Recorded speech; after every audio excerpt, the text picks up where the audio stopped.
आजको दिन चाहिँ होली हाम्रो परम्पराअनुसार सनातन धर्ममा मनाइन्छ। यसको चाहिँ धेरै महिमा छ। यो चाहिँ अब होलिकाको बारेमा भनिन्छ होइन, यस्तोहरू भक्त प्रह्लादहरूको बारेमाहरू दिइएको छ। यो होलिकाको बारेमा यसको चाहिँ थोरै मुखारबिन्दु हाम्रो यहाँ महाराजबाट केही जिज्ञासा हामी लिन चाहन्छौँ। उहाँको मुखारबिन्दुबाट सुनौँ है त। हजुर के बताउनु? ओम नमः शिवाय। श्रद्धेय गुरुदेव महात्मा सुश्री गुरुदेव केशव दुलाज्यू, आज यस फागु पूर्णिमा अर्थात् होलीको दिन हामी यस पाशुपत क्षेत्रमा योग साधनामा तल्लिनु भएका छौँ। सुखद दिन रह्यो। बिहान नै यहाँ हामीले हवन गर्ने अवसर पायौँ। श्रद्धेय गुरुप्रति आभार व्यक्त गर्दछु। विशेष त आजको दिन कस्तो दिन हो यसबारेमा थोरै बोल्न पाउँदा खुसी नै छु। विशेष त फागु पूर्णिमा यानि होली। हद र बेहदको दुई किसिमबाट विवेचना गरौँ। हदमा हाम्रो शास्त्रीय कहानीमा बताइए अनुसार हिरण्यकशिपु भन्ने महान दैत्य जो ब्रह्माजीका उपासक थिए, निकै शक्तिशाली बलवान थिए र उहाँ दानवी प्रवृत्ति अनुसार शक्तिको जुन उन्माद उहाँमा चढ्दै गयो र उहाँले आफैलाई स्वयं देवता परमात्मा घोषित गरियो र त्यस समय उहाँका पुत्ररत्नको रूपमा भक्त प्रह्लादको जन्म भयो, जुन बालकालदेखि नै नारायण भक्त हुनुहुन्थ्यो, नारायणमा समर्पित हुनुहुन्थ्यो। कुनै पनि बेला नारायण शब्द उहाँको मुखारबिन्दुबाट गुजिरहन्थ्यो। तर त्यो कुरा उनका पिता हिरण्यकशिपुलाई पटक्कै मन परेको थिएन। यो कुरा दरबारीबाट जब महाराज कहाँ पुग्यो त उनले आफ्ना पुत्रलाई कसरी नारायणको नामबाट विमुख गराउने भनेर अनेक यातना दिइयो र उहाँलाई कहिले विषादी प्रयोग गर्न लगाइयो, कहिले सर्पलाई जुन टोक्न लगाइयो, विष भवन गर्न लगाइयो, अनेक यातना दियो। तर उहाँ कति पनि विचलित रहनु भएन। हर समय भगवान नारायणमा समर्पित रहनुभयो। कस्तै कठिन अवस्थामा पनि उहाँमा त्यो विषम परिस्थितिमा पनि कहिले पनि नैराश्यता भाव देखिएन।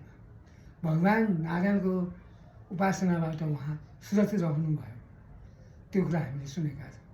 यसै प्रसङ्गमा कुनै पनि अवस्थामा उहाँको जुन वध गर्न नसकेपछि अन्त्यमा आफ्नो बहिनी होलिका, जुन भगवान ब्रह्माका उपासक हुनुहुन्थ्यो थिइन्, ती होलिका दिव्य वरदान थियो अग्नि दहन गर्न नसक्ने जुन वरदान ब्रह्माबाट प्राप्त भएको थियो।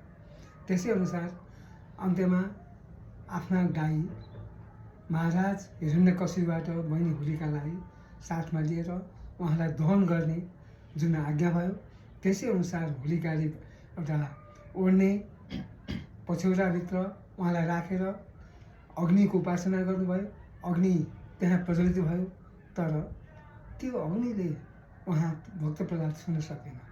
कसै गरी पनि उहाँको वध नसकेपछि हिरण्य लास्टमा अन्त्यमा अब दैत्यको संहार त गर्नु नै थियो। त्यसै प्रसङ्गमा हिरण्यकशिपुलाई वरदान थियो ब्रह्माजीको, दिनमा पनि नमर्नु, रातमा पनि नपर्नु, स्वस्थबाट पनि नमर्नु, मानवबाट पनि नमर्नु, देवताबाट पनि नमर्नु हुने एउटा वरदान पाएका थिए। त्यसै अनुसार लास्टमा उहाँको अवसान त हुनु नै थियो, गर्नु नै पर्थ्यो सृष्टिमा। त्यसैले अन्त्यमा भगवान नारायण नृसिंह अवतारमा प्रलोभबाई बेलुका उहाँलाई सन्ध्याकालीन समयमा न भित्र न बाहिर, न जल न थल, न शस्त्र न अस्त्र कुनै पनि प्रयोग नगरिकन आफ्नो काखमा राखेर नृसिंह आधा सिंह आधा मानवको रूपमा नन्दद्वारा उहाँलाई त्यो राक्षसलाई अवसान गरियो। यो भयो। अब यसको अर्थ के त भन्दा जुन सत्य र असत्यको रूपमा लिनुपर्छ हामीले।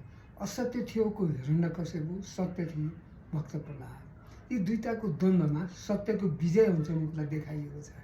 यहाँ जतिसुकै यातना दिए पनि आखिर सत्यको मार्गमा